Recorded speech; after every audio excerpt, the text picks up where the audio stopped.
চাই। এতে কি বলছি বোন, আমি তো সাজিয়েই নি। চুপ কর, আমার মুখের উপর কথা। এবার যদি তোর লেগে আমার মেয়ের বিয়ে ভেঙে যায় না, ওখান থেকে মুখ পড়ি দেবো। ব্যাগ থেকে পড়ি তো অন্য মাথাকে খেয়েছে, এখন আমাদের পিছনে লেগেছি। খালামা বাজার করা হয়ে গেছে, এলেন বাকি টাকা। এই যা, টনির সাথে কি ফলগুলো কাটগা। আচ্ছা রে, মুখ ধুইছি, কপালে কষ্ট আছে। কাঁদেন না, আপনি এবারে বড় মেয়ে হওয়ার পরেও আপনার উপরে যেভাবে অত্যাচার করে দেখে আমারই কষ্ট হয়। আজ যদি আপনার আব্বু বেঁচে থাকতো তাহলে কোনোদিন আপনাকে এভাবে কষ্ট দিতে পারতুক না।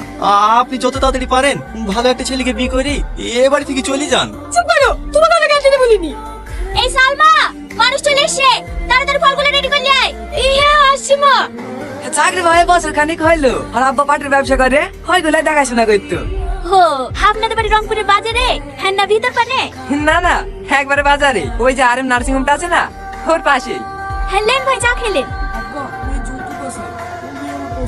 এখন বুকিস নি। দাঁড়ান, আমি তুলে দিছি। চলছে নাকি? না ঠিক আছে। আব্বা, আমি এই মেয়েটাকে বিয়ে করবো। বিয়ে করবে বলে বিয়ে দিতে পারে কি? একটা মেয়েকে দেখতে আরেকটা মেয়ের দিকে নজর। আপনার তো চরিত্রই ভালো না, বেরেন বাড়ি থেকে। এই বাবু চ। দিল্লি তো আমার মেয়ের বিয়েটা ভাইনি। বিশ্বাস করেন মা, আমার কোনো দোষ নাই। আমি শুধু চাবিটা দিতে গেছিল। চাবি তুলতে গেছিলি না?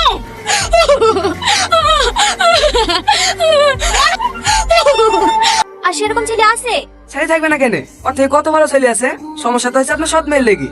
পাড়াতে অনেক লোক বিয়ে ভেঙে দিছে, বলছে বড় মেয়েকে রেখে ছোট মেয়ের বিয়ে দিছে। তাকে না আপনাকে বড় মেয়েটার বিয়ে দেন। ওর বিধবা কি করে? ও বিয়ে হয়ে শ্বশুর বাড়ি চলে গেলে বাড়ির কাজগুলো কে করবে? আরে বুঝতে পারলেন না ভাবি, ভাইয়ের বিধবার কথা বলছি নাকি? আপনাদের বাড়ি কাজের ছেলেটার সাথে বিয়ে দিতেন না? এই গ্রামে থাকবে, আপনার বাড়িতে কাজ করবে, দুবেলা দুজনকে খেতে দেবেন, তাহলে হয়ে যাবে। কথাটা তো তুমি খারাপ বলনি। এই টনি, ছাদের উপর থেকে নেমে আয়। আসছি খালামা। এলো ভাই, পান খাও, আজকে ওদের বিয়ে দিয়ে দেবো। হ্যাঁ বলেন খালামা। ধানগুলো গোছানো হলো? হ্যাঁ খালামা, হয়ে গেছে, আর 2 বস্তা মতন হবে। ঠিক আছে, ও পরে করিস। যা পাঞ্জাবি পরে আইগা। কেন খালামা? আমার মেয়ের সাথে তোর বিয়ে দেবো। আপনার মেয়ের সাথে? চুপ, আমার মেয়ের সাথে না, সৎ মেয়ের সাথে। ঠিক আছে খালাম্মা, আমি রেডি হয়ে আসছি।